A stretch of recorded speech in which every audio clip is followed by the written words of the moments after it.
pessoal, vamos lá começar. Bom dia. Dúvidas?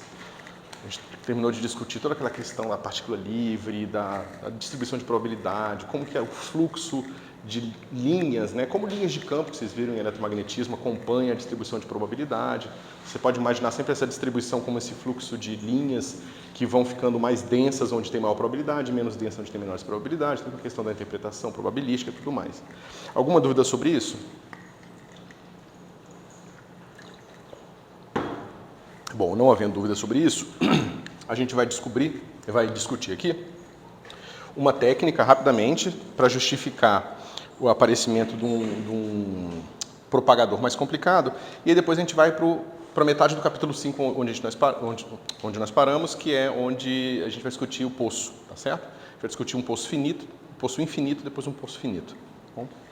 Então acontece frequentemente o seguinte: eu estou trabalhando com uma newtoniana, tá certo? Zero, que representa, por exemplo,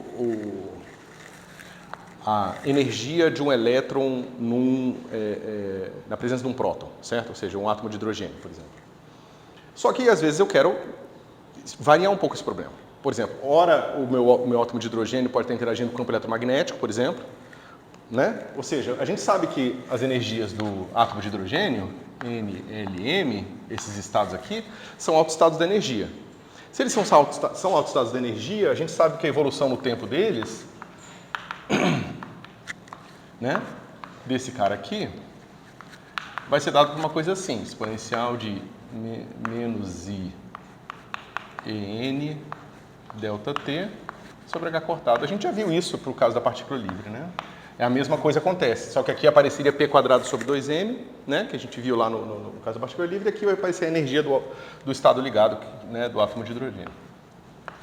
O ponto é, se essa aqui é a evolução temporal, aonde que está a informação de que o meu átomo de hidrogênio, que está no estado excitado, vai passar do estado excitado para o estado fundamental e vai emitir um fóton? Onde está essa informação? Porque, veja, ela parece que não está aqui. O meu operador de evolução temporal diz que se eu começar nesse estado de energia, isso vale para qualquer estado de energia. Vocês podem não saber os detalhes desse aqui, mas para qualquer estado de energia vale isso. A gente sabe que esse cara aqui é exponencial de menos I H delta T sobre H cortado, onde Hzão, né, é o hamiltoniano. Ou seja, a evolução temporal é simplesmente um mesmo estado, né? Ou seja, qual a probabilidade de eu encontrar esse cara em 0, 0, 0? Né? É T0, N, L, M. Isso aqui é 0 se N for diferente. É o primeiro estado citado. Se N for diferente de 1. Então, um elétron em torno de um próton, num certo estado excitado, vai permanecer no estado excitado para sempre. E não é o que a gente observa no laboratório. Como é que a gente corrige isso? Só para ver se eu entendi. Esse operador o propagador, ele já está na configuração que tem o fóton chegando e interagindo? Não. Esse cara aqui, como eu falei para você, é só P quadrado sobre 2M mais V, né, onde V é 1 sobre R.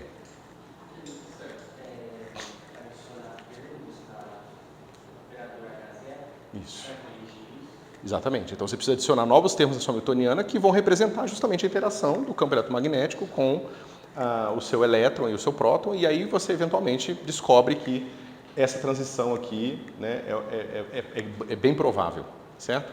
De haver. Beleza, mas então significa que eu vou trabalhar com H0, desculpa, minha newtoniana vai ser H0 mais H1, certo? Meu problema vai ser dado por esse cara mais esse aqui. Frequentemente, a gente vai trabalhar com uma situação onde esse cara é pequeno, tá? Então, por exemplo, no caso do elétron interagindo com o fóton, isso aqui vai ser o termo de interação, vai estar associado à constante de estrutura fina, tá certo? Então, é um termo tipo de 1 sobre 137, e você pode tratar isso perturbativamente, como se fosse uma pequena correção nesse cara aqui. Agora, imagine a seguinte situação, pessoal. Eu tenho aqui... Por que frequentemente próximo de zero? Porque Depende da situação. No caso do eletromagnetismo, a gente sabe que a constante de acoplamento é pequena. Como ela é pequena, a gente pode fazer uma série perturbativa na constante de acoplamento, que é a constante de estrutura fina. Que é basicamente os diagramas de Feynman. Mas se eu estiver trabalhando com núcleo, ele não vai ter uma interação mais forte? Vai. Se você tiver interessado em estudar a interação dos nucleons, aí você vai ter um problema sério, porque a interação é a interação forte, que é forte, e você não pode fazer uma série perturbativa para ela, tá certo? Na liberdade assintótica você consegue, mas no caso mais interessante você não consegue. Portanto, muitas coisas nesse contexto são feitas numericamente ou na rede, que a gente chama, né, que é quando você discretiza o espaço e faz um cálculo na rede. Então tem várias técnicas paralelas. Mas assim, a técnica padrão da física é a teoria de perturbação, tá certo? Às vezes não funciona, aí a gente está ralado, porque a gente não tem nada sistemático. Certo? Enquanto a gente geralmente ensina a teoria de perturbação porque é a coisa mais sistemática que a gente tem. E funciona assim em 90% dos casos. Certo? Tem vários detalhezinhos importantes aqui. Tudo bem.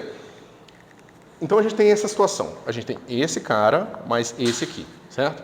Agora imagina o seguinte. A gente tem aqui a evolução no espaço de fase de um oscilador harmônico, por exemplo. A gente já viu isso, né? O momento vai diminuindo enquanto a posição vai aumentando, porque ele vai se afastando. Na hora que ele para, aqui o momento é zero, mas ele está no ponto mais alongado, depois ele volta. E aí, no caso em que a massa todo mundo é igual a 1, a gente faz um círculo aqui, certo? Agora, imagina que eu tenho um oscilador harmônico com uma leve perturbação. Certo? Se eu descrever esse oscilador harmônico, agora classicamente, assim, H0 mais H1, onde esse H1 aqui é pequeno, as minhas soluções vão ser esses mesmos círculos aqui, mais pequenas flutuações aqui, que depende da minha perturbação. Tá certo? Agora, qual a melhor maneira de você resolver esse problema?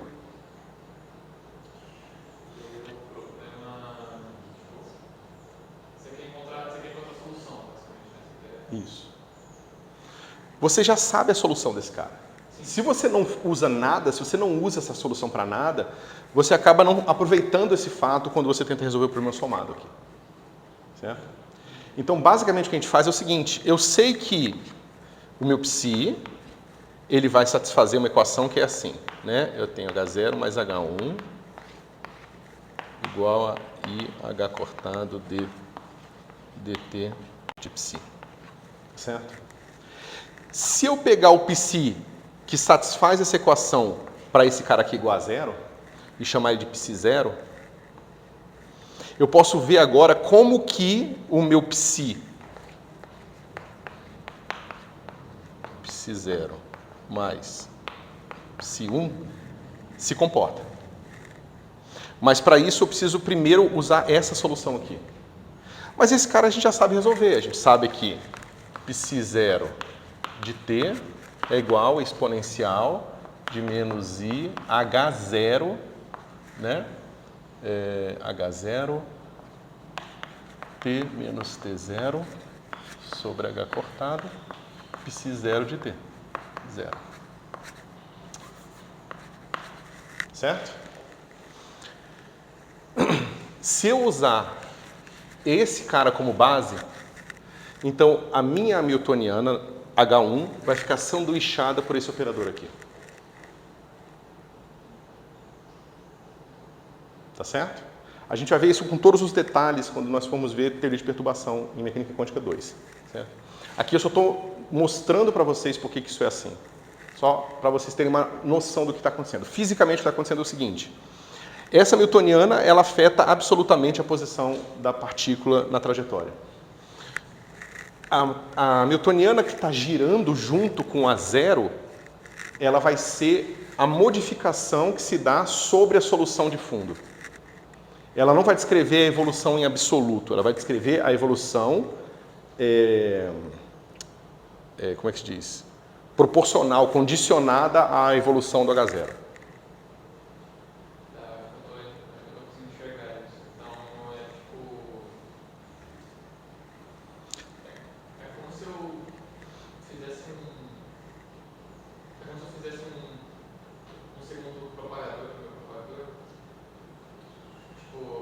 isso? É exatamente. Ah, sim. Quando a gente faz essa brincadeira toda, o que vocês descobrem é que na nova representação, vou chamar essa representação em que o fundo está evoluindo, a sua hamiltoniana vai depender do tempo. Por que ela vai depender do tempo? Porque agora ela depende de como está a solução de fundo, né? Para você entender como é que vai só a perturbação afetar o seu problema. Certo? Então, vocês veem que, por mais que... porque quando a gente fala assim, uma hamiltoniana dependente explicitamente do tempo, parece que a gente não está falando de física fundamental. Por que a gente não está falando de física fundamental? Porque, pelo menos nesse estado do curso, a gente imagina um universo como sendo Minkowski. E Minkowski é uma geometria que tem simetria por translação temporal. Ou seja, o que acontece hoje em Minkowski, o que acontece daqui a 1 bilhão de anos ou menos 1 bilhão de anos, vê a mesma geometria. Tá certo? Então não há nada de fundamental na geometria do espaço-tempo que mude.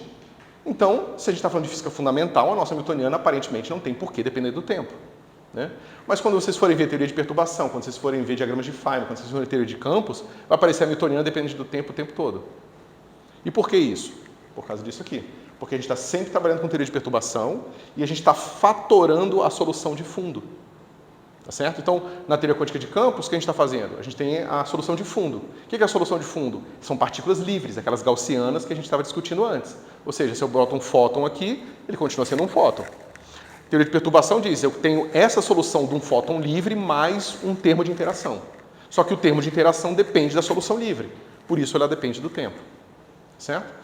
Por isso que resolver problemas de hamiltoniana que dependem explicitamente do tempo é hiper importante. Tá certo? Então, essa é só a justificativa para o que a gente vai discutir aqui rapidamente. Bom, deixa eu apagar aqui.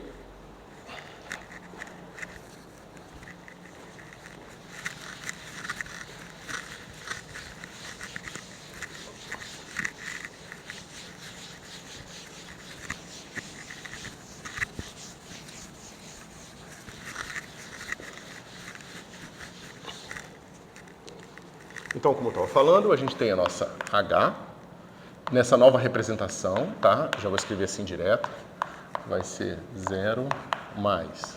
Aí na nova representação, esse cara depende do tempo, tá certo? Esse cara aqui vai ficar assim, psi de t mais delta t, t0 mais delta t0 mais delta t, vai ser igual a psi de t0 mais delta t de dt de psi calculado em t0 de t calculado em t igual a t0. Tá certo? Então eu só expandi aqui em Taylor, ok? E aí eu obtive o seguinte. Deixa eu te perguntar alguma coisa.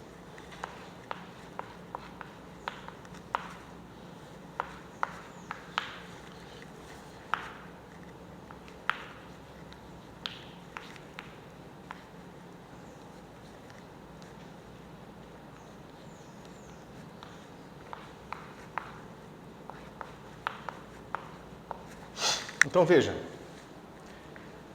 o meu psi evoluído um pouco para frente, eu posso pensar nele, para esse delta t indo para zero, como sempre simplesmente uma série de Taylor. A série de Taylor nos permite escrever em termos de uma derivada do psi, e a derivada temporal do psi nos permite escrever, eu uso a equação de Schrödinger para escrever a derivada temporal do psi em termos da aplicação da hamiltoniana total, tá certo? A questão aqui é o seguinte, agora a nossa hamiltoniana total depende do tempo. Então, a modificação que eu obtenho no meu estado quando eu ando de t0 para t0 mais ΔT é diferente de quando eu ando de t0 mais ΔT para t0 mais 2ΔT, por exemplo. Ou seja, se eu for agora pegar quem é meu psi de t1 mais ΔT, é só copiar essa expressão toda. Então, esse cara vai ser assim, ó, psi de t1 menos i ΔT sobre h cortado, h de t1. É outro operador, com outras características, aplicado a psi de t1. Então, aquela coisa que simplificava a nossa vida, que é o fato de que a transformação que a gente obtinha era sempre igual, desaparece. Tá certo? E aí, se vocês lembrarem, a gente pega essa expressão e escreve ela assim, ó. 1 menos I delta T H T0 chapéu sobre H cortado psi de T0, certo? Só que se eu evoluir esse cara aqui de novo, vou falar. Professor, nesses dois estados de tempo diferentes que você colocou em T0 e T1, a cara geral da função de onda vai ser a mesma ou não? Não, mas vai ser diferente, vai ser a função de onda no novo tempo. No novo tempo. Né? Evoluída, né, do T0 para o T0 mais delta T. Certo? Então veja, aqui a gente obteve essa evolução. Agora vamos dizer que T1 é igual a T0 mais delta T. Como é que fica a expressão aqui embaixo? Fica assim. Psi de T0 mais 2 delta T vai ser igual a esse cara aqui é esse cara aqui, então vai ficar psi de T0, desculpa, já vou escrever essa expressão aqui. Eu já vou usar essa aqui, tá? 1 menos I delta T H de T0 mais delta T sobre H cortado, tá certo? Eu estou usando essa mesma expressão aqui, tá, pessoal? Aplicado no quê? Nesse cara aqui, que é 1 menos I delta T H de T0 sobre H cortado, e aí sim, em psi de T0.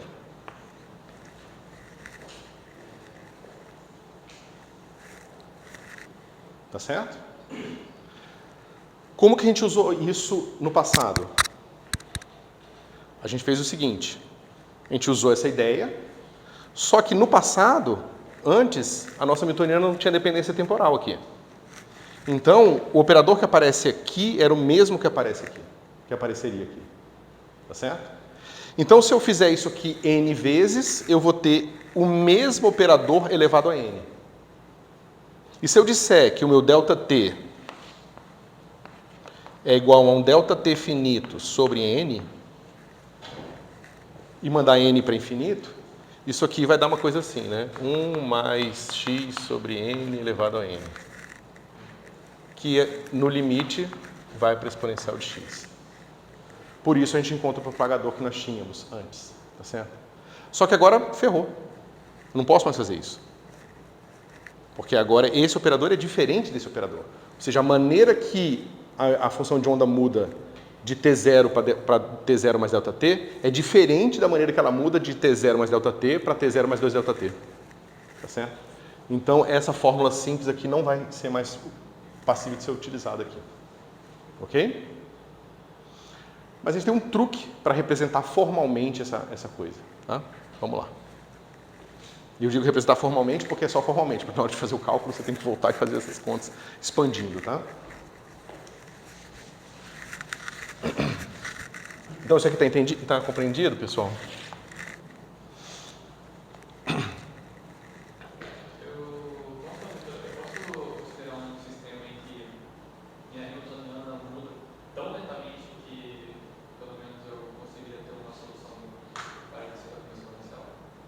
É basicamente o que a gente vai fazer agora. Tá certo? A gente vai dizer o seguinte. A gente vai dizer que de T0 até T0 mais ΔT, tá? A nossa evolução é esse ΔT, eu posso escolher ele tão pequeno, de forma que nesse intervalo, essa newtoniana é constante.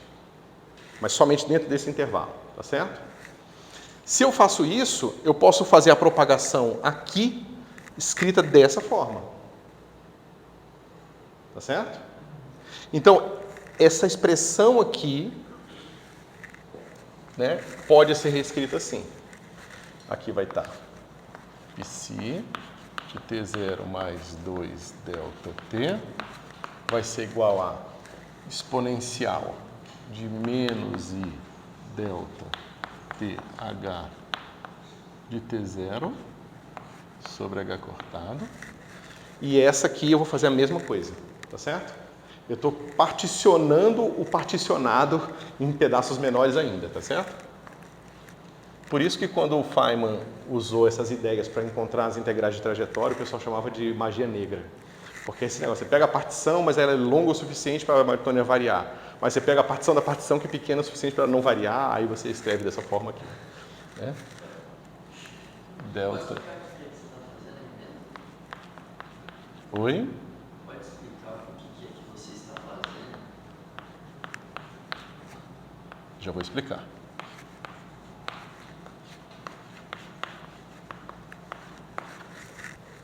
Tá? Então, o que eu fiz? Eu peguei esse cara aqui, essa primeira evolução aqui, ó.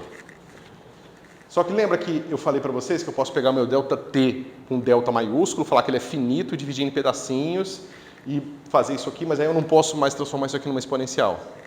Mas, por hipótese, a evolução de 0 até ΔT, essa aqui,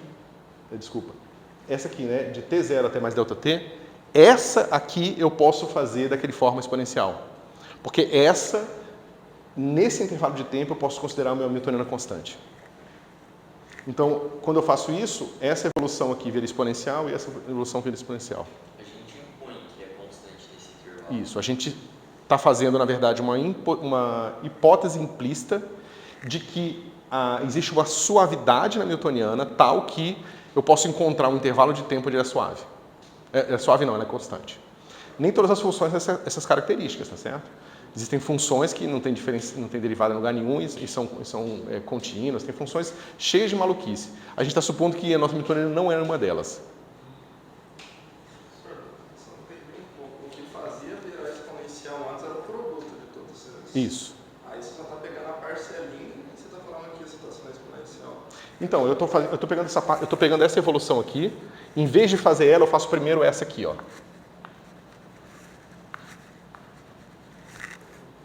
Mas com deltinha T, com delta pequeno. Para essa aqui, a Hamiltoniana que vai aparecer aqui é sempre a mesma.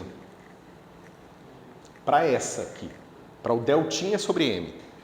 Ou seja, eu estou pegando a parcela, eu tenho o seguinte, eu tenho T0, eu tenho T0 mais delta T, eu tenho T0 mais 2 ΔT. Eu estou falando o seguinte, daqui para cá a evolução da Hamiltoniana é tal que eu não posso desconsiderar a variação temporal dela.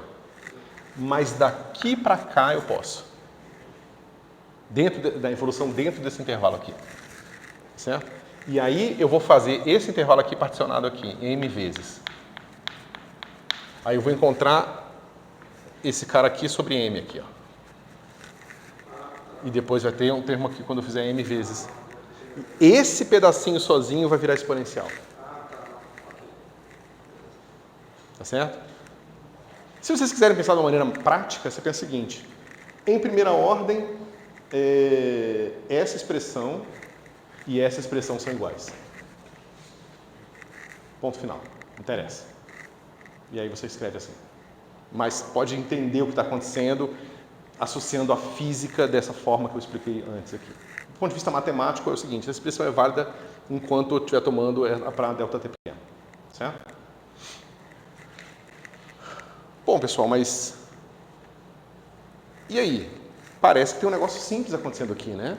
Se eu faço agora essa evolução assim, ó, psi de T0 mais agora um ΔT maiúsculo, parece que eu vou ter aqui? Eu vou ter assim, ó, exponencial desse cara, mais esse cara, mais esse cara, e todos eles somados. Então vai ficar uma coisa assim, ó, menos I sobre H cortado, integral de H de T dt de T0 a T0 mais ΔT. Olha que beleza. Parece então que nosso problema está resolvido. Só fica um pouco mais complicado porque em vez de ter o meu H vezes ΔT, eu tenho H vezes integrado. Né? Isso está errado. Por que isso está errado? Porque, apesar de ele ser boa localmente, o seu...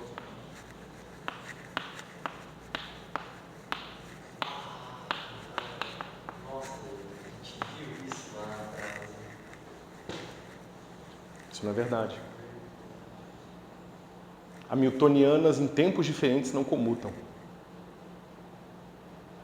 Tá certo? Então eu não posso juntar essas duas exponenciais aqui. Então essa expressão aqui está errada. Mas será que eu posso fazer alguma coisa para torná-la certa? Se eu for, né, tentar assustar os matemáticos, o que eu posso fazer? Várias exponenciais que daria uma integral para cada um. Como é que é? Fazer isso, só que daí pegar o limite para cada exponencialzinha para conseguir uma integral para cada um. Eu entendi, mas não é por aí não. E se você tentar aproximar delta de zero, sem fazer uma recarga até que seja zero, você não consegue a mesma. Mas aí eu estou chegando no que o Capellini está falando, né? Eu estou voltando para essa circunstância aqui, onde a Hamiltoniana é constante.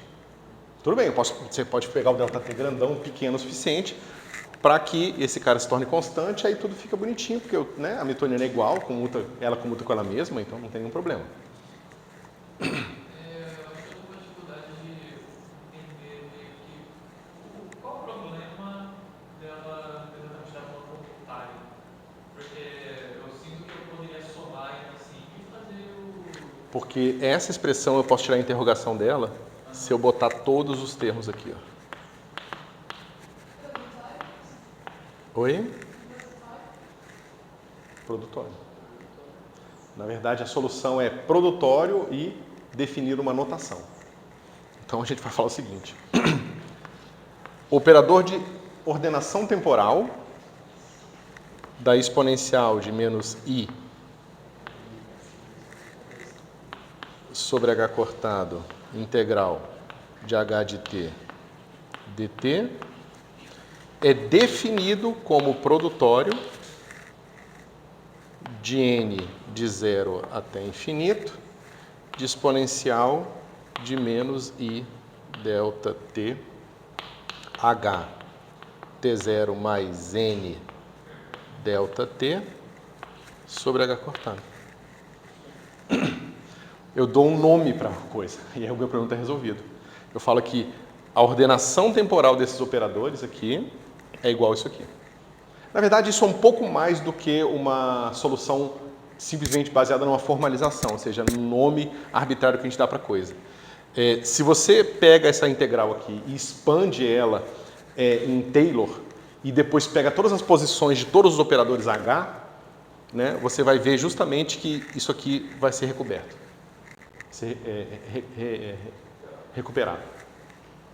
Tá certo? O que é o operador de ordenação temporal? É assim, ó, T de H de T0, H de T1 é igual a H de T0, H de T1, se T0 for maior que T1 e H de T1, H de T0, se T0 menor que T1. Ele só muda a posição dos operadores. Se você pegar essa brincadeira, dessa definição desse operador aqui e aplicar aqui, você vai obter isso aqui. Essa continha é chata, a gente vai fazer mecânica quântica 2. Tá? Havendo tempo. Porque a gente não viu da outra vez. Tá certo? Mas é só para dizer para vocês, então, que as coisas ficam mais complicadas e tudo que foi feito em teoria de perturbação a partir de então foi técnicas de organização dessa conta. Como que eu organizo a execução da conta? Né? Aí você tem aqueles loops, os diagramas de Feynman, cada diagrama de Feynman tem a ver com um termo dessa expansão e assim por diante. Tá certo?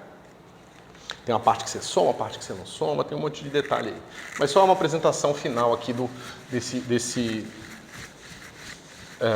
outro contexto aqui que a gente usa na mecânica quântica, né? Que é o contexto de teoria de perturbação. Outra coisa importante pensar aqui, pessoal, é o seguinte. A gente está falando de teoria de perturbação em torno de uma teoria livre. A nossa teoria livre é a teoria em que partículas andam livremente. Aqueles pacotes gaussianos vão se locomovendo. Mas a teoria de verdade não é essa. Isso é uma aproximação. A gente sabe que isso é verdade enquanto o elétron está livre. Se tem um fóton lá, o elétron vai ter um comportamento totalmente diferente.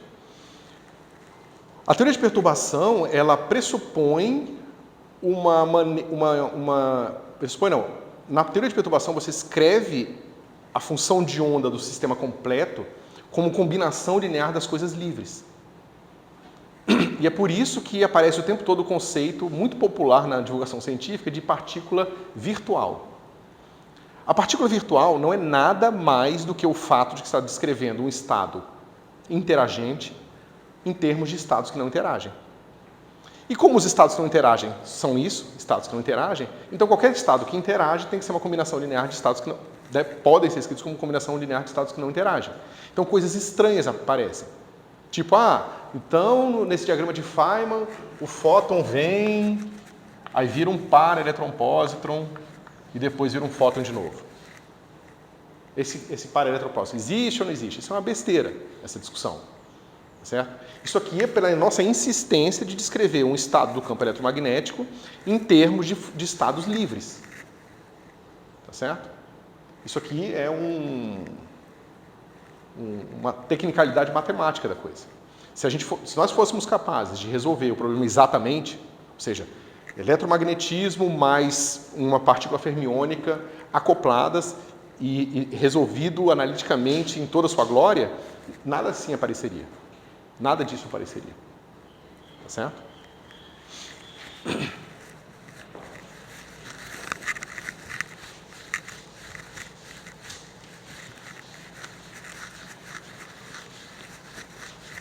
Para dar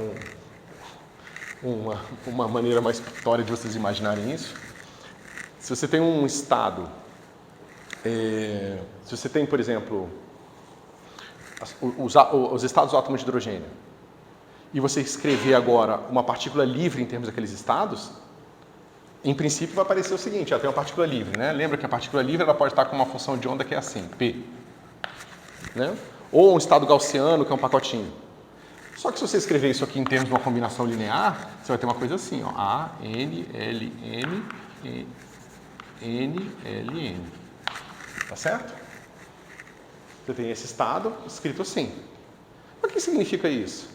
Significa que a minha partícula que está movendo no seu pacotinho para a esquerda com um momento tal, pode ser pensada como um elétron preso num próton nessa combinação linear de estados.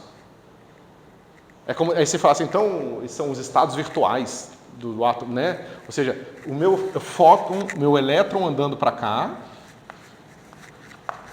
é uma combinação linear de estados aqui em torno do núcleo. Está vendo como esse negócio de você escrever uma base em termos da outra é muito poderoso, muito flexível e te leva a comparações de coisas que não tem nada a ver com a outra. Tá certo? Mas contanto que esse estado seja completo e esse estado seja completo, você sempre pode escrever um em termos do outro. Tá certo? Então você pode muito bem escrever uma partícula livre em termos dos estados ligados e desligados do átomo de hidrogênio. Tá certo? Bom, só para dizer que é isso que a gente está fazendo em teoria de campos quando a gente fala de partículas virtuais. Esses caras são virtuais. Certo? E é natural que apareçam coisas esquisitas, porque você está escrevendo uma coisa em termos de outra que não é exatamente ela. Bom, a gente já discutiu bastante, né, a questão da base, qual a base que a gente escolhe para resolver os nossos problemas, certo? E vamos agora ver uma partícula numa caixa. Essa questão das partículas virtuais é mais do que apenas uma descrição matemática, ou não? Porque eu lembro de nuclear, A gente estava falando de um núcleo de hélio. Você insere uma partícula lá e ele vira uma partícula virtual, porque ela por um curto instante de tempo existe, mas logo ela vai desintegrar, vai perder a partícula que ela ganhou. E a gente trata isso como uma partícula virtual. Então tem uma realidade física associada, algumas vezes, ou não. Pensa no seguinte caso. Eu tenho um fóton e um elétron. Tá certo? Eles vão interagir aqui, aí vão espalhar para cá. Tenho, né, o meu fóton espalhou para cá e o meu elétron para cá. Certo? Se você pegar esse diagrama aqui, ele vai estar associado ao espalhamento de nível de árvore, que a gente chama. Seria o mais próximo do clássico que a gente tem. Ou seja, o resultado que a gente vai obter aqui, estatístico, seria o mesmo da gente pegar, o mesmo muito próximo, né, depende da questão da função de onda inicial e tal, de você pegar essa partícula clássica interagindo pontualmente aqui num choque elástico. Beleza, tá certo? Só que quando a gente soma a nossa série, a gente vê que tem outros termos importantes também. Tem mais, aí, sei lá, vai vir o fóton, aí vai acontecer uma coisa maluca aqui, e vai sair o fóton aqui, e vai sair um elétron aqui. Certo? O que aconteceu aqui dentro pode ser mais complicado. Pode ser, vem o fóton, vira um para-elétron-pósitron, esse para-elétron-pósitron se aniquila, o pósitron dele se aniquila com o elétron que vinha, aí vem o pósitron, alguma coisa doida acontece e você sai aqui, tá certo? Esses outros diagramas estariam associados a essa circunstância especial em que, né, veio o elétron, ele virou duas outras coisas, interagiu, e você pode tentar associar isso a um outro tipo de fenômeno, tipo clássico, que teria o mesmo tipo de probabilidade aqui, certo? Então, a gente tenta dar significado físico para os termos da série de perturbação, associando cada termo da série de perturbação a um outro fenômeno, ou um fenômeno mais simples, ou um fenômeno clássico, entendeu? Agora, se isso dá realidade ou não para a partícula virtual, ou seja, digamos que eu estou aqui no caso em que esse cara aqui veio e... sei lá, esse cara aqui veio, virou uma coisa assim, aí esse cara é um pósitron, aí aniquilou, sai um fóton, e aí o elétron saiu para cá e esse fóton saiu para cá, sei lá, uma coisa assim. Né? Então você vê que aqui eu vou ter dois vértices, né? Eu vou ter esse vértice aqui, eu vou ter esse vértice aqui, e aí eu vou ter uma coisa tipo segunda ordem inteira de perturbação. Tá ok? Nesse termo, ele vai ter menos importância na minha soma, porque ele vai ter 1 sobre 137 ao quadrado, esse aqui só 1 sobre 137. Mas eu posso pensar que existe esse fenômeno aqui. Só que o problema do fenômeno físico que eu estou usando para descrever isso aqui, ele meio que não existe. Tá certo? Porque eu tenho certas violações acontecendo aqui que só podem ocorrer dentro do diagrama. Eu tinha ouvido falar que para certos fenômenos da mecânica quântica era necessário algumas vezes até desconsiderar a conservação de energia. Então, é porque dentro do diagrama coisas outras podem acontecer. Porque veja, o problema é que dentro do diagrama eu estou simplesmente usando o fato de que a minha teoria livre me dá uma base completa para escrever a minha teoria interagente em termos de combinação linear dessas teorias livres. Só que aquilo que vale para a teoria livre, conservação de energia e momento, dentro do diagrama não vai ser aplicado, porque dentro do diagrama aquilo ali é simplesmente o fato de simplesmente estar sendo usado como uma base completa. Por isso, quando você tenta dar significado físico para esse cara aqui, você tem que falar que partículas virtuais podem fazer coisas a mais que partículas normais não podem fazer. Entendeu? Mas, novamente, isso aqui é da sua insistência de usar partículas virtuais, que nada mais são do que estados completos, uma base completa de estados, tá certo? Para escrever estados interagentes. Tá certo? Isso seria aquele típico exemplo que a gente ouve, que a mecânica quântica prevê que, sei lá, uma rampa, uma bola não tem energia suficiente para subir a rampa, mas mesmo assim, não. A gente vai ver isso já já. Ok, Esse é outro fenômeno mais esquisito. Eu acho mais esquisito que esse é mais... Eu acho, pelo menos, mas vamos lá. Então vamos lá, partícula na caixa.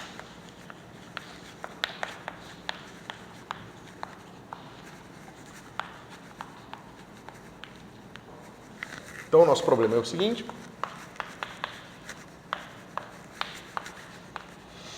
E a nossa diferença é que agora a gente tem um V de x, tá certo? E o nosso V de x é assim. Ele vai ser 0 para menor que L sobre 2 e V0 que vou mandar para infinito, certo? Então eu tenho aqui minha caixa, menos, e aí você já pode falar que sabe computação quântica agora. Estou brincando. E aqui você tem um potencial, tá? Daqui para cá. E aí você quer resolver esse problema agora. Ok?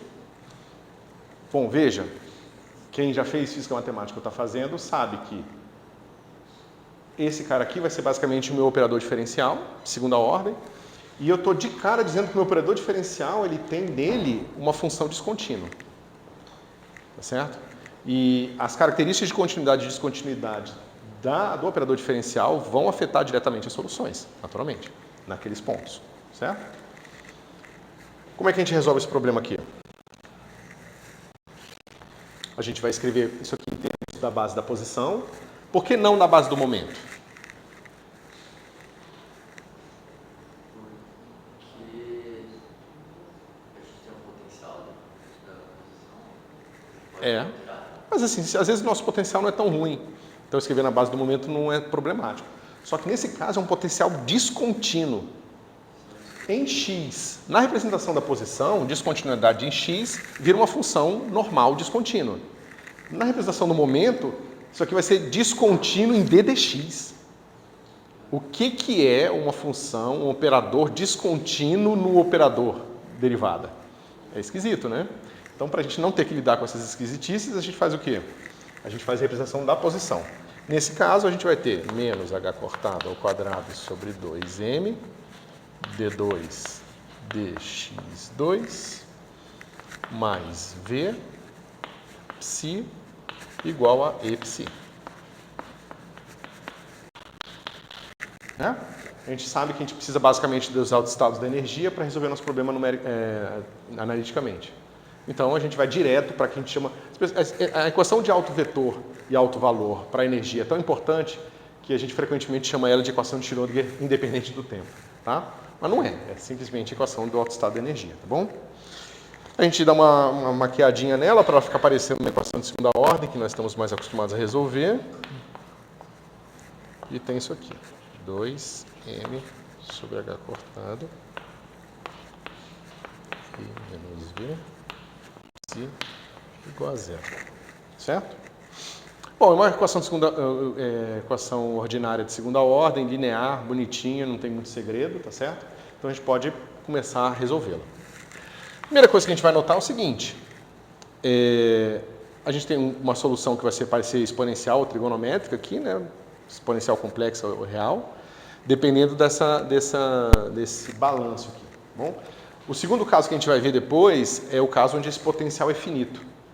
Aí vocês vão ver que, dependendo da diferença da energia e do potencial, se esse número for negativo ou positivo, a solução vai ser ou oscilatória ou exponencial. Isso vai ser extremamente importante para a gente ver justamente reflexão, para ver o caso que você está falando que é tunelamento, ou seja, será que existe uma probabilidade do carro que não tem energia cinética suficiente subir a montanha? A gente vai ver que na mecânica quântica, sim, tem probabilidade diferente de zero, certo? Subir a montanha não, né? Aparecer do outro lado. Mas por enquanto a gente vai pensar só nesse potencial indo para infinito. Quando esse potencial vai para infinito, o que vai acontecer com essa solução aqui? É um pouco difícil de ver, né? Oi?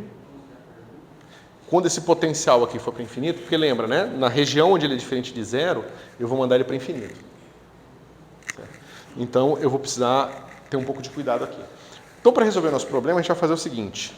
A gente vai separar em 3 regiões. 1, que vai ser região x menor ou igual a L sobre 2. Região 2, que é x menor que L sobre 2. E 3, que é a região x maior que L sobre 2. Tá certo? Que é essa região aqui. 1, 2, 3. Certo? Ele não é de menos L sobre 2? Oi? Ele não é x menor ou igual que menos L sobre 2? Isso, obrigado.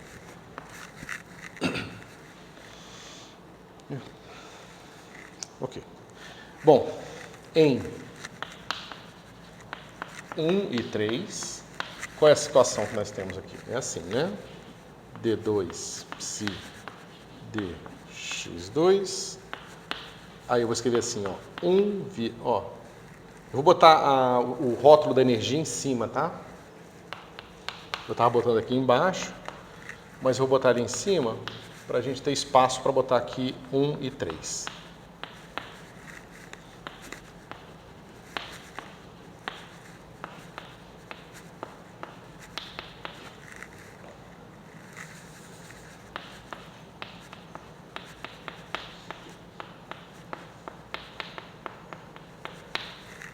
Tá certo? Tem que resolver essa equação aqui. Eu sei que eu precisaria preocupar com... em princípio, eu teria que me preocupar com esse sinal aqui, mas como eu vou, no fim, mandar o meu V0 para infinito, eu posso sempre supor que isso aqui é positivo. Tá bom? Para qualquer energia, o V infinito vai dar infinito menos qualquer coisa é infinito. Tá bom? Qualquer coisa é finita. Tá bom? Então, a gente resolve isso e obtém o quê? Que psi 1 e 3 nada mais é do que uma constante a ser determinada, 1, 3, exponencial de menos kappa x, mais uma constante, ou no caso sempre duas, né, porque eu estou escrevendo para os dois casos, 1 e 3, exponencial de mais kappa x, tá certo? Onde?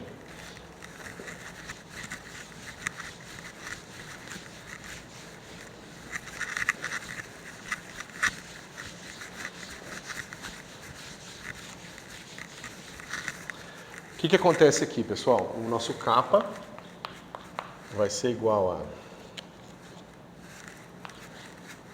raiz, eu não escrevi? 2n sobre h cortado ao quadrado v0 menos e. Bom, vamos ver.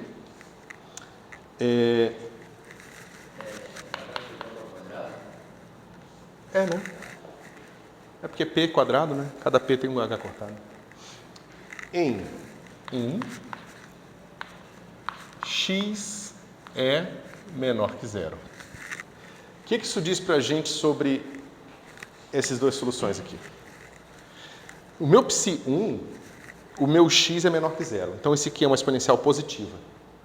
Tá certo? Quando eu mando o meu v para infinito, quanto é que dá isso aqui? A exponencial de infinito, que é infinito. Então, esse pedaço da solução aqui é ruim. Ele não representa estados físicos, porque ele te dá uma função que não faz parte do seu espaço de Hilbert, não é de quadrado integrável. A função constante infinito não é de quadrado integrável, certo? Portanto, isso nos leva a escolher a i igual a zero e bi pode ser diferente de zero. Tá certo? Só que, mesmo que o meu bi seja diferente de zero, como meu x é negativo e o meu kappa vai para infinito, a minha solução vai ser zero. Então, a solução física correta é a solução trivial. Tá? Isso está dizendo para a gente que psi de x é igual a zero. Para qualquer energia. Não depende da energia. 1 e 3. Tá? Calma. Também, tá? Mas a gente vai chegar lá. Em 3,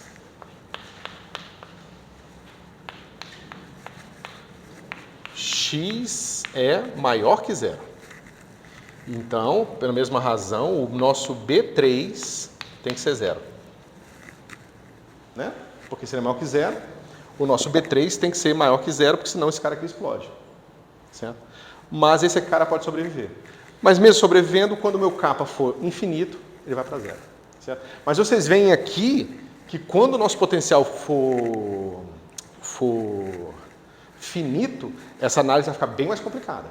Porque no pedaço 3 e no pedaço 1, a gente vai ter, dependendo do sinal aqui, um pedaço oscilatório e um pedaço com um corte exponencial. Um exponencial decrescente para infinito aqui e outro para menos infinito. Esse é o caso mais complicado. A gente começa com um caso mais simples. Tá bom? E, portanto, Ψ3 para qualquer energia é igual a zero. Então, melhorou, né? Porque agora basta a gente resolver o problema da partícula livre com essas condições de contorno. Porque lembra, aqui, esse cara aqui ele não está definido na borda, mas no limite ele tem que ser contínuo. Então, no limite ele tem que coincidir com esse cara aqui. E esse também tem que coincidir com esse no limite, quando o x vai para L sobre 2. Tá certo? Então, a gente tem que lidar com essa brincadeira aqui. Uma perguntinha, você definiu que no caso não tem função de onda na região 3, né? Não é isso. Eu mostrei que para todas as energias, a única solução viável lá é a solução zero. Certo? Na verdade, pensa que nosso V é infinitamente grande. Tá certo? Então, na verdade, não é isso que acontece. Na verdade, você tem aqui uma solução, né, com um Vzinho e todas as energias, como o nosso V0 é muito grande, todas as energias de interesse, digamos assim, estão abaixo do V0. Então, a gente tem uma solução que é uma exponencial decrescente, mas que começa já muito pequena. Entendeu? Mas você tem uma solução não trivial lá. Só que todas essas soluções vão ficar cada vez parecidas uma com a outra e todas elas parecidas com a função trivial igual a zero. Tá certo? Mas esse cara tá lá.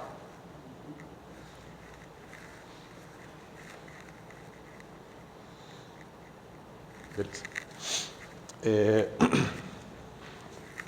Em 2, como é que fica a nossa solução, pessoal? Como é que é a solução desse cara aqui quando o meu V0 é igual a zero?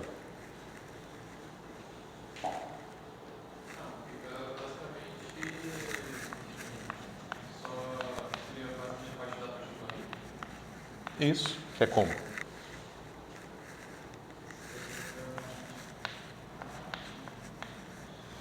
Aqui eu não escrevi porque a gente não vai usar, tá? Mas aqui o nosso coeficiente naturalmente pode depender da energia, tá bom?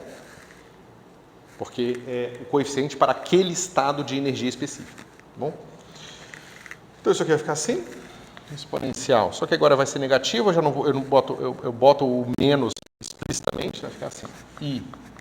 IKX mais B2 para uma certa energia exponencial de menos IKX. Tá certo? Bom, agora a gente tem infinitas formas, né? Deixa eu escrever aqui. E o nosso K é raiz de 2m. Certo? A gente tem agora infinitas. Oi? O sinal aqui? Não, aqui é mais mesmo. Não, aqui é assim, sem o menos. É sem o menos, porque veja.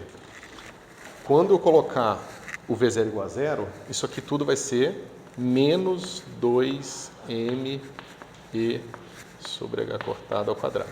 Aí o menos eu já deixo... Eu poderia botar a raiz disso e não botar o i ali. Mas aí pra quê, né? Bom, beleza.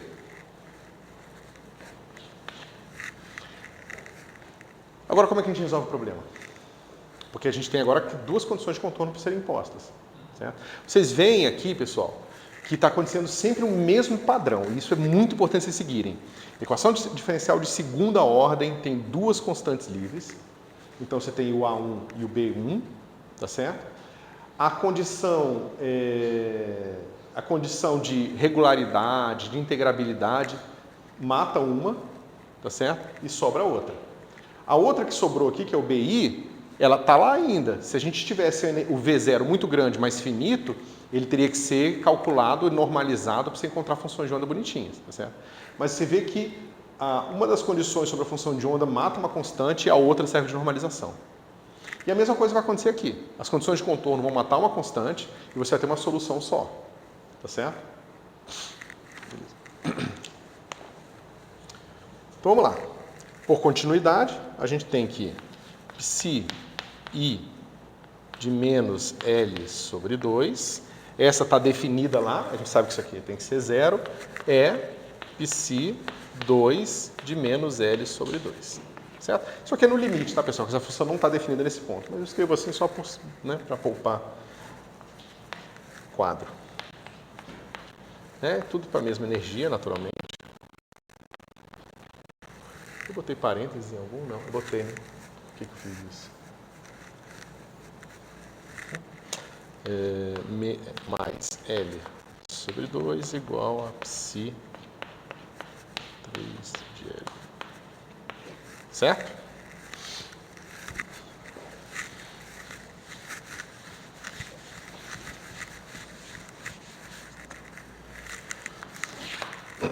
Mas como é que eu posso reescrever isso?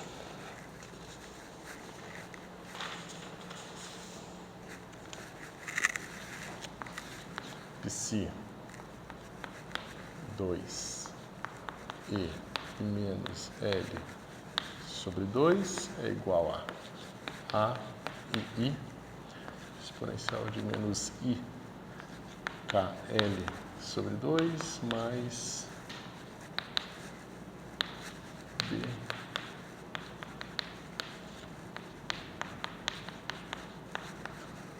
tá certo? E a mesma coisa vale aqui no outro extremo.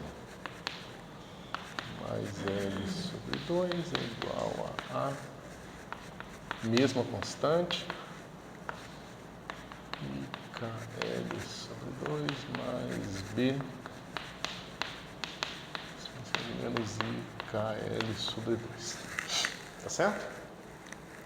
Pessoal, a gente pode fazer tem várias técnicas para resolver esse problema. A primeira é ver que essa função ela é periódica, né? Então você vê que você pode pensar nela como uma função que quando varia L tem o mesmo valor. Só que mais do que isso, né? Isso aqui é igual a zero. Então a gente pode reescrever isso aqui assim. Exponencial de I menos I KL sobre 2, exponencial de I KL sobre 2, exponencial de menos mais I KL sobre 2, exponencial de menos I KL sobre 2 em A2E B2E igual a zero. Certo? Bom, pessoal, se o determinante desse negócio aqui for diferente de zero, essa matriz é inversível. Se ela for inversível, o que isso diz sobre o meu sistema linear? Que a solução é trivial. E esse cara é igual a esse cara igual a zero. Porque eu posso aplicar a inversa dos dois lados, inversa no zero não muda nada, a inversa aqui dá simplesmente essa solução aqui, A, B igual a zero. Mas, bom, essa aqui é a solução trivial, eu já sabia dela, porque a minha equação é linear, então não está me ajudando em nada. Então, eu preciso das soluções quando o determinante é igual a zero. Tá certo?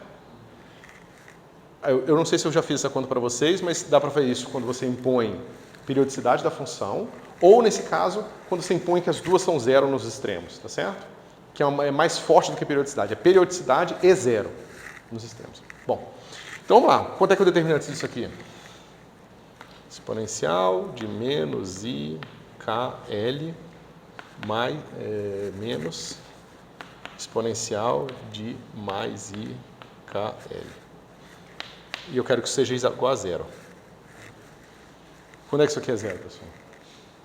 Isso aqui é 2 menos 2i seno de KL igual a zero. Existe algum valor para a energia? Né? Lembra, isso aqui tudo é para energia E. Será que existem valores para a energia E onde isso é satisfeito?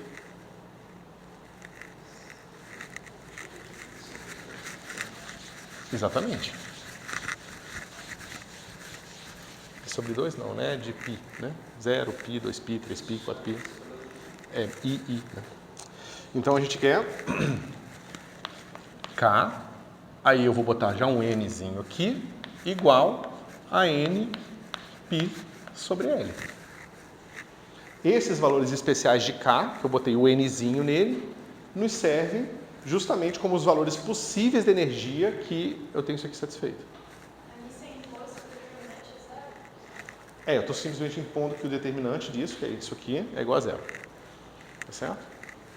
Para não ter somente soluções triviais. Você pode pensar que as outras energias existem, mas o estado associado a elas é o zero. Certo? Então as outras energias existem com probabilidade de zero de serem encontradas. Certo? O que é razoavelmente interessante, porque aqui é a condição de contorno. Se eu falo que minha condição de contorno é diferente de zero aqui, porque está fazendo matching com uma outra função, essas soluções aqui, elas, né, que a gente está jogando fora, com as outras energias, elas vão existir também. Certo?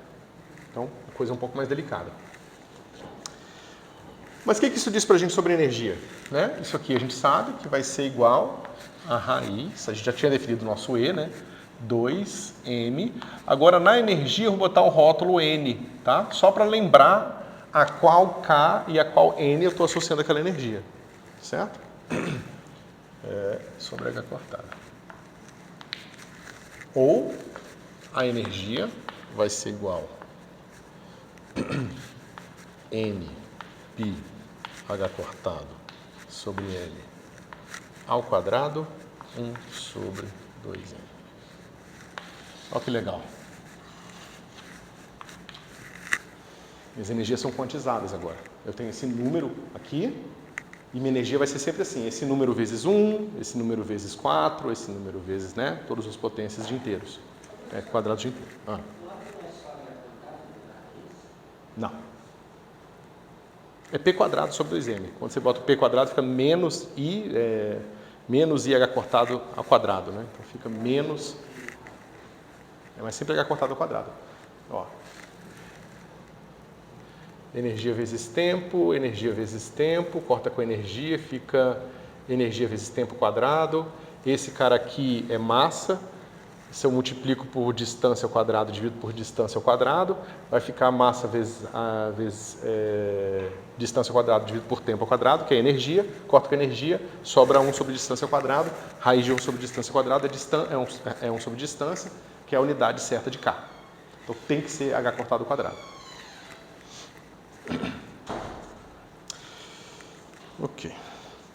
Então a gente sabe a nossa energia e nós podemos então... não, tem um pedacinho daqui. Para essas energias, a gente ainda precisa resolver isso aqui, tá, pessoal? Esse cara ainda tem que ser igual a zero para aquelas energias. Então, vamos fazer isso.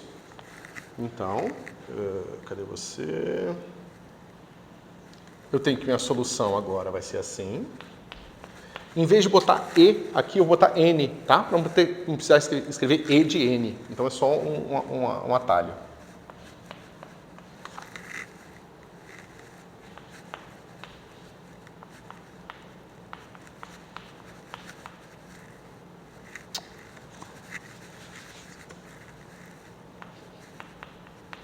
Mesma coisa aqui.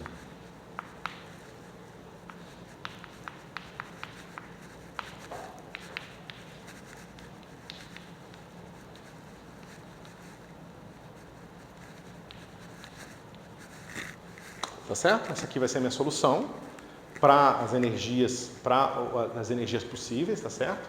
Então aqui é mais I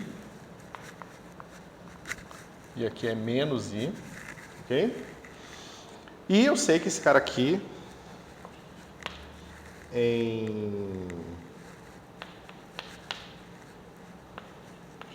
menos L sobre 2, tem que ser igual a zero, certo? Então isso aqui vai ser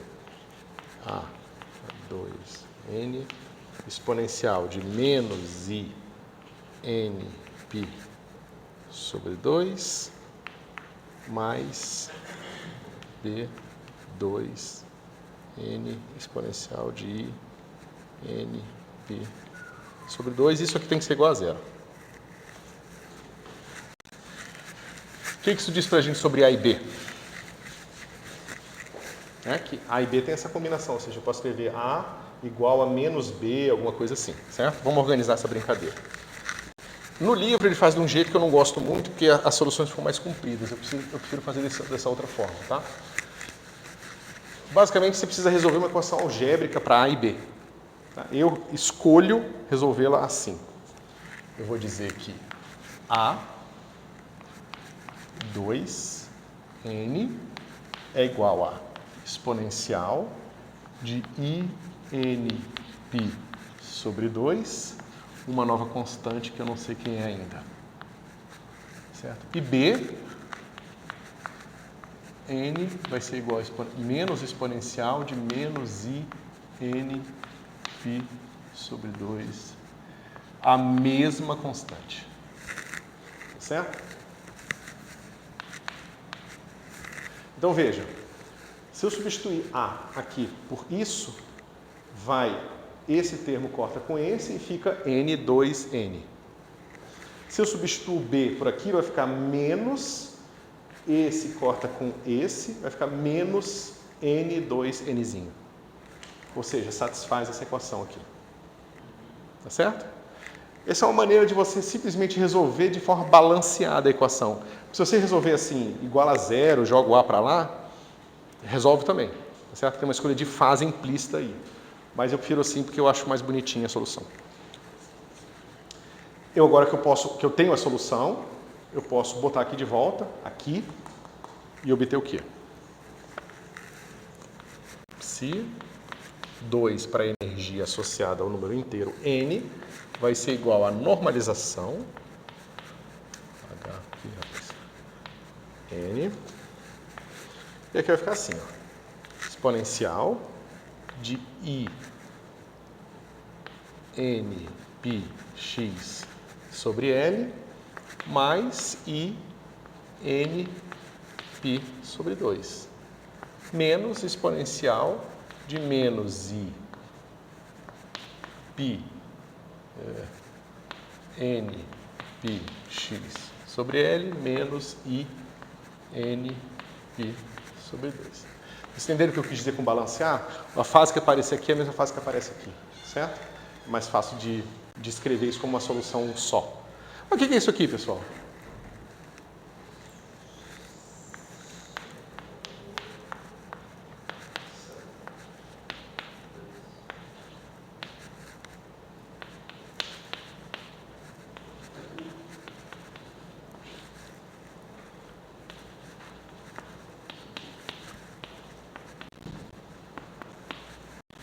Então, como eu sou preguiçoso, eu gosto de escrever assim, porque aí eu não preciso separar para n par e n ímpar. Mas é fácil de ver o que está acontecendo, né? Se o n for ímpar, então o que vai acontecer aqui? Aqui vai sempre ser um π sobre um número semi-inteiro vezes π. Mas quando eu somo o número semi-inteiro vezes π no seno, ele vira cosseno. E o cosseno vira seno. Certo? Quando esse n for par, vai dar um número inteiro vezes π.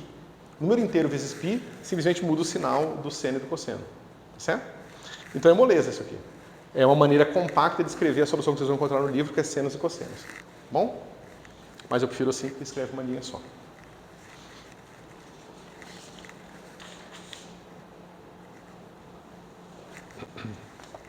E aqui, pessoal, tem que lembrar que n é maior que zero.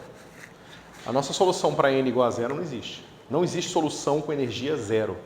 Isso é extremamente... Quer dizer, existe, ela é trivial, né? A probabilidade é zero. Então, se você botar n igual a zero aqui, dá energia zero. Mas a gente acabou de ver que a única solução é zero. Tá certo? Mas por quê? É fácil de ver, né? É uma função que é assim, derivada segunda de π igual a zero. Mas derivada segunda de π igual a zero é uma função que é tipo constante mais x. Mas ela é zero nos extremos. Como é que uma reta... Qual a única reta que é zero nos extremos? É a reta zero. Certo? Então não há nenhuma surpresa em a gente não ter a solução com energia zero. Bom? O estado fundamental é quando n é igual a 1? É. O estado de menor energia do meu problema, nosso problema é esse negócio aqui. Então, uma partícula num poço nunca tem energia zero.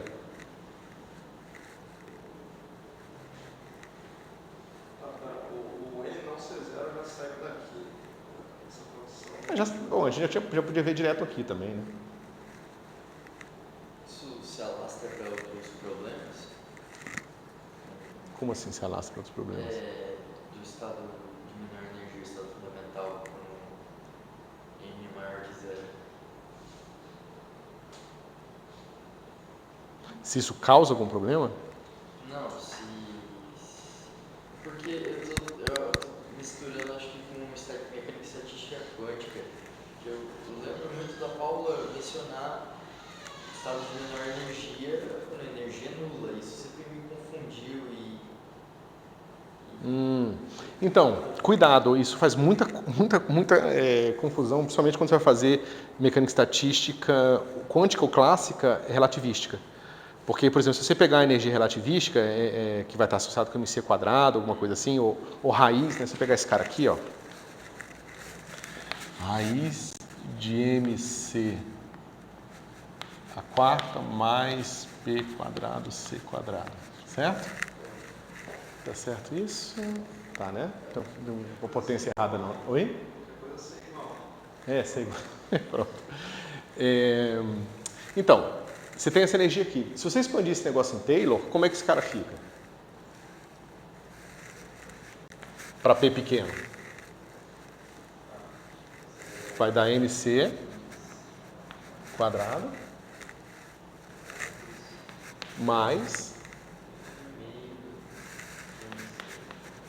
meio, aí esse cara vai ficar embaixo, né? MC quadrado, e aí vai ficar P quadrado, C quadrado, né? Corta, P quadrado sobre 2M.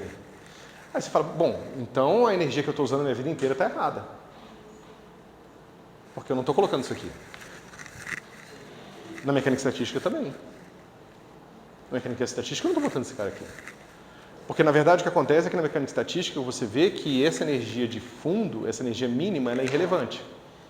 A única região da física que me vem à cabeça agora, que é a energia constante mínima, a gente não tem liberdade de calibrá-la, é na relatividade geral, que ela é justamente a constante cosmológica. Então, qualquer energia constante, absoluta, ou seja, a energia em absoluto só é importante para a relatividade geral. E para a cosmologia e todos os seus derivados, né? Se eu estiver falando com gás relativístico, essa parte do MC quadrado aí vai ser... Não, o que eu estou falando é o seguinte: você pode somar uma constante em todas as suas energias, em todas as áreas da física, na mecânica clássica, na mecânica estatística e tal, e os resultados são iguais. Tá certo? Eu só estou mostrando isso aqui para vocês para falar o seguinte: olha aqui, quando você faz mecânica relativística, tem esse pedacinho a mais. Quando você faz mecânica não relativística, tem esse pedacinho aqui. Como é que essas duas coisas podem ser iguais? Podem ser iguais porque você tem liberdade de calibrar sua energia em absoluto em todas as áreas, exceto na relatividade geral. Tá certo? Pois é, ele pode ser maior que todo mundo, mas ele não varia, então se você botar isso numa lagrangiana, tanto faz. Agora, nesse formato aqui, ele depende sempre. Certo? Então... Mas é algo que eu acho que deveria ter sido mencionado. Mas a questão da energia absoluta, ela é extremamente importante. Porque é justamente onde a gente tem aquela conta famosa que as pessoas falam, que tem 120 ordens de grandeza de diferença entre o observado e o calculado. Então, se você ingenuamente, e aí ingenuamente bota muita coisa dentro, tenta calcular qual é a energia de fundo de uma teoria de campos, você encontra uma constante cosmológica. Só que aí você tenta comparar com aquela que a gente observa hoje como sendo a razão para a expansão acelerada do universo, e existe uma diferença de 120 ordens de grandeza entre a previsão teórica e a observação. Certo? Mas aí, isso aí é uma discussão infinita, tem congressos inteiros só para discutir esse tipo de coisa, a questão do constante cosmológica e a sua relação. Será que ela é realmente a energia de fundo de uma teoria de campos? Mas aí tem a parte de renormalização dessa teoria, qual é o mais natural, o menos natural. Bom, isso aí é bem complicado, tá certo? Mas é isso. Alguma dúvida? Principalmente se você pegar, por exemplo, a energia do estado fundamental do átomo de hidrogênio, ela não é zero, como ela é negativa. né? A energia do átomo de hidrogênio são negativas, as energias dos estados ligados, né? E os estados positivos mas ela é limitada por baixo. Aí você descobre que como a energia é livre de ser recalibrada por uma constante, o fato dela ser negativo é irrelevante, porque eu posso somar aquele negativo dela nela e ela começa de zero. Aí tanto faz. Mesma coisa aqui. Tem uma coisa que, na verdade, não sei se você já viu ainda, mas quando eu estava vendo de motivação, por exemplo, se eu usar uma matriz para descrever mecânica quântica no canal utilizado, porque acho que o espectro de energia começou a estar de hidrogênio. Em um certo ponto ele era discreto, depois ele passava a ser contínuo. Isso. Eu não lembro disso acontecendo, porque a gente já viu lá no hidrogênio. A gente só viu a parte discreta dele. Eu discuti, né, as ondas de Coulomb, que são justamente o lado contínuo dele. Essa parte contínua se manifesta onde? Basicamente é o seguinte, eu tenho aqui um próton, certo? Aí, classicamente, eu mando um elétron aqui, certo? Classicamente. Se a energia cinética desse elétron for menor do que a energia potencial, o que acontece com esse elétron? Se a energia cinética do meu elétron, quando estiver passando aqui, for menor do que a energia potencial, o que acontece com esse elétron? Ele é capturado, fica girando ali para sempre. E se a energia for maior? Espalha. E quando ele espalha, ele vai para onde? Ele pode ir para o infinito. Como é que você descreve uma partícula livre? Com estados desligados, estados que têm representação no infinito. Eles podem estar no infinito. Enquanto, quando ele está com energia menor do que a energia potencial, ele não pode ir para o infinito, porque ele está num estado localizado. A localização do estado quantiza as órbitas e dá toda a parte quântica, quântica no sentido de quantizado da energia. Por isso que você tem dois lados do espectro. Você tem o pedaço da newtoniana que descreve espalhamento e o pedaço da newtoniana que descreve estados ligados.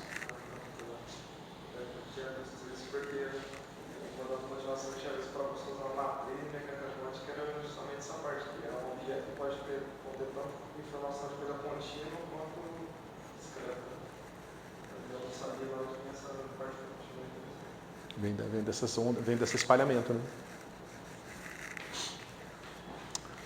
Maravilha. Bom, agora só falta um último pedacinho para a gente fechar esse exemplo. Acho que dá tempo.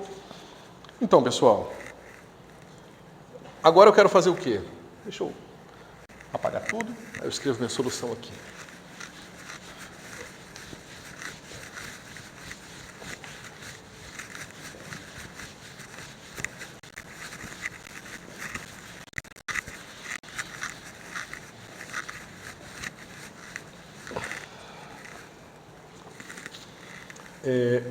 Eu quero fazer o seguinte agora, eu quero calcular integral de menos L sobre 2, eu teria que integrar de menos infinito a mais infinito, mas a gente sabe que as nossas funções fora de L sobre 2 a L sobre 2, menos L sobre 2 a L sobre 2, já são zero. Então essa integral dá zero, o único pedaço da integral que nos é relevante é esse pedaço aqui. Então eu tenho esse cara,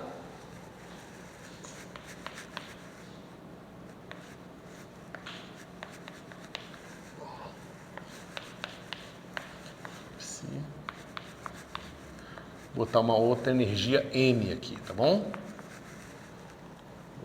Não tem. X dx. Quanto é que dá essa integral, pessoal? Vocês lembram, né? Esse cara aqui, deixa eu escrever aqui embaixo.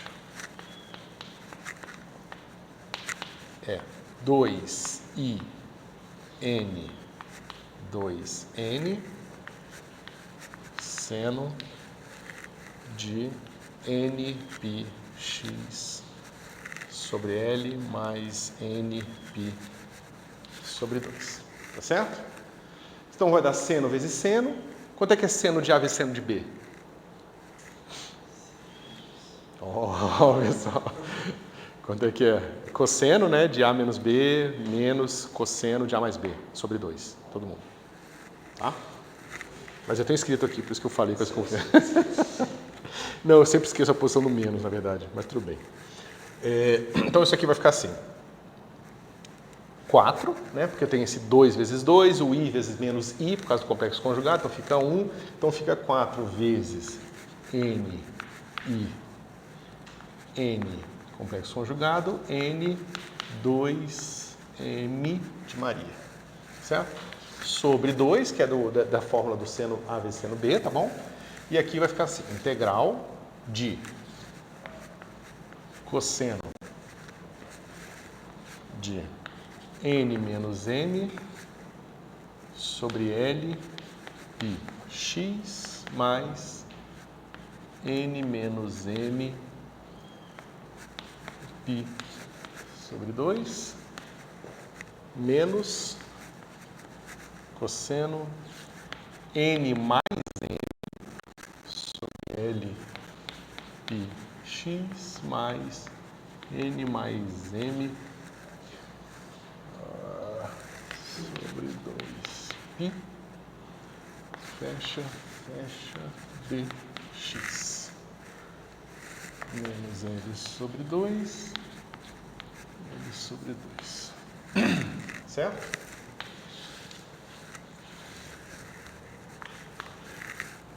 Bom, 2, N2, N estrela, N2M, aqui fica só 2 aqui, isso.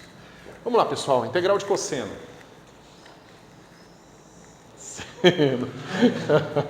Seno, né? Só que eu tenho que dividir por esse cara que multiplica o x, né? Então vai ficar assim. L sobre n menos m, seno, daquela mesma brincadeira. N menos m sobre L, pi x, mais n menos m, pi sobre 2, menos L sobre... Faltou o pi aqui.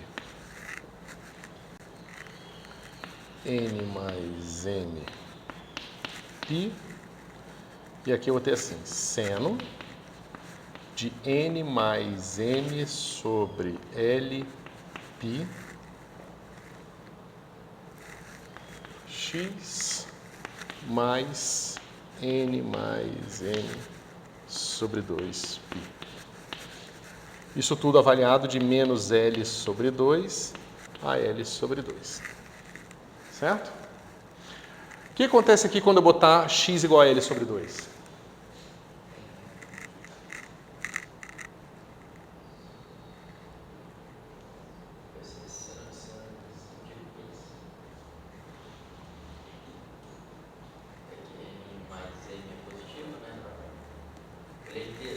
Isso. Tem que lembrar que n mais m é um inteiro maior que zero. Né? Não vai para zero porque vai ser n mais m pi sobre 2. Né? Soma com esse cara aqui, dá quanto? Aí sim dá zero. Tá certo? Então esse cara aqui não importa nos extremos, ele vai dar zero sempre. E esse cara aqui? Mesma coisa, né? Só que agora n menos m é um inteiro, mas pode ser igual a zero. Se vocês tiverem dificuldade em fazer o limite de n indo para m, porque ele é um inteiro e vocês não gostarem de fazer isso, vocês podem botar o zero de cara e fazer a conta separada para n igual a m, tá bom? Vocês podem ficar mais à vontade assim, tem gente que não gosta de fazer isso aqui. Ou você toma o limite. Mas você sabe que o limite do argumento de seno de x, quando x vai para zero, o seno vai para o argumento. Certo? Então o que acontece aqui? Some o seno. Tá bom? Né? Esse cara aqui corta com esse e corta com esse. Tá certo? Mas agora eu tenho x, eu tenho esse L corta com esse. Mas eu tenho x calculado em L sobre 2, menos x calculado em menos L sobre 2. Que vai me dar um fator de L aqui. Esse cara vai dar zero, porque vai ficar 1 menos 1. Tá certo? Então isso aqui tudo vai ficar como? 2 Aí eu já vou explicar isso aqui.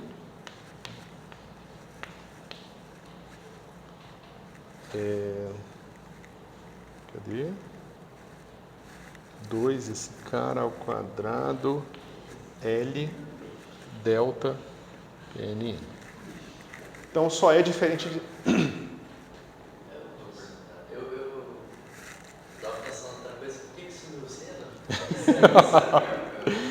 Eu só estou usando o seguinte, seno de x é aproximadamente x quando o x é pequeno. Se você pegar e expandir a série de seno, você vai ter todos os outros termos aqui. Todos os outros termos, quando você escolher n igual a m, eles vão dar zero. O primeiro não, porque eu estou cortando, estou dividindo por n menos m. Então o único termo que não vai para zero quando eu mando n igual a m é o primeiro termo. O que é o equivalente a eu escrever seno de x igual a x. Mas para eu escrever seno de x igual a x num quadro cheio de coisa, basta eu apagar o seno, entendeu? É só isso. Ou seja, essa integral só dá diferente de zero quando n igual a m. A gente já sabia disso, né? São autofunções de um operador autoadjunto, então elas têm que ser ortogonais. Mas elas não são normalizadas. Então eu tenho que, né, escolher o meu n para que isso aqui seja igual a 1. Professor, eu não entendi muito bem quando você corta aquele N com aquele outro N ali. Esse daqui, com esse? Não sobraria um N no outro termo? Ou porque ele vai... Não, é porque esse cara vai para zero. Daí não importa. Isso. Mas eu posso botar aqui um L, cortar e botar um L aqui em cima. Não, mas você tem razão, seria melhor ter escrito assim. Certo?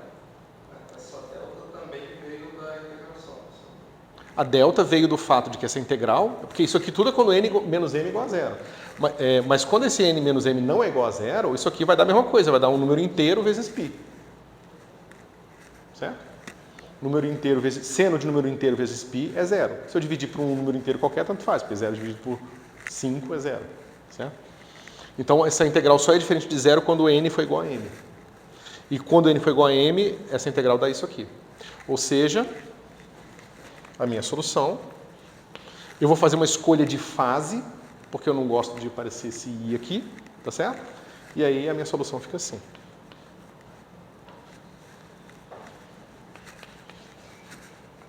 Né? Porque você vê que esse cara tem que ser 1 sobre raiz de 2L. Então, mas já tinha um 2 aqui, sobre o 2, vai ficar assim.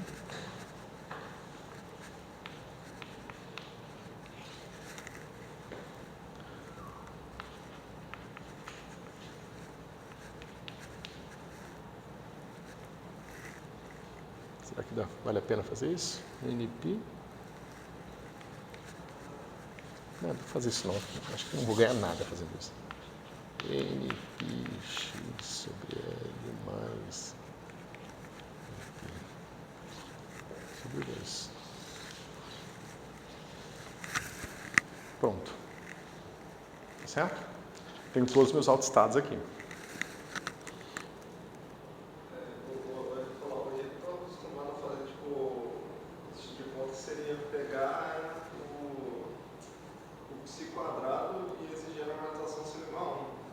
Só que agora que eu vi que, na verdade, agora que eu parei desde o começo, você está usando NM diferente. Então, isso já seria equivalente a esse processo. Eu estou fazendo os dois processos de uma vez. Eu estou provando a ortogonalidade e estou calculando a normalização. Certo? Então, a gente já tem tudo, né? Como é que fica aqui, por exemplo, o primeiro estado é estado? Ou, na verdade, o estado fundamental. Se 1 vai ser igual a raiz de 2 sobre L vezes seno de π x sobre L mais π sobre 2. Quanto é que é seno quando eu somo π sobre 2? Cosseno... Isso. Não, menos cosseno, né?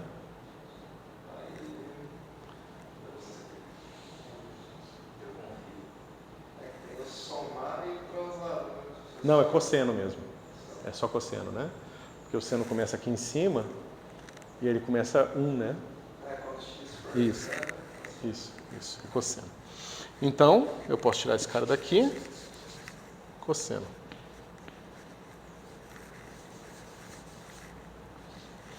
Agora, se eu botar esse negócio em menos π sobre 2, em menos L sobre 2, vai dar cosseno de π sobre 2, que é 0, em menos π sobre 2, que é 0. Então, eu vou ter uma coisa assim.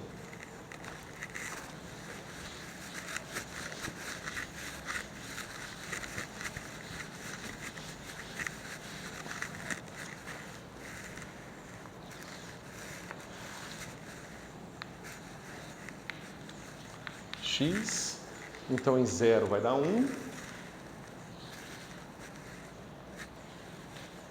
É isso aqui, né? Isso. Uma função par. Então, no estado fundamental, a minha partícula parece estar aqui no centro. E ela fica paradinha. Tá certo? Aquela questão toda... Veja, isso aqui parece um pacote de onda. Quando a gente fez o nosso pacote de onda lá no caso da nossa partícula livre, a gente viu que quando a gente começa com uma coisa assim, a tendência era espalhar. Só que agora tem uma barreira. Essa barreira que não está deixando o meu pacote de onda espalhar. A tendência do pacote de onda espalhar está paralisada pela condição de contorno, que a função de onda tem que ser 0 aqui. Então, a nosso pacote de onda fica amarradinho ali dentro. Certo? O pacote de onda é só para dizer que não é uma solução delta de Dirac. Certo? Se eu pegar o próximo, vai dar um seno ali. Então, provavelmente o seno vai fazer uma coisa assim, aqui. Vai ter uma probabilidade de encontrar aqui, uma probabilidade de encontrar aqui. E assim por diante. Certo? Deixa eu ver. Acabou o tempo. Ih, acabou, pessoal. Foi mal. Então, a gente vai ver mais um exemplo na segunda-feira. Fazemos prova na quinta. Tá certo? Todo o capítulo 3 e depois o capítulo 4. Isso. Aquele finzinho que eu dei no 4, que ainda foi a parte de pacote de onda. Certo? E aí, essa parte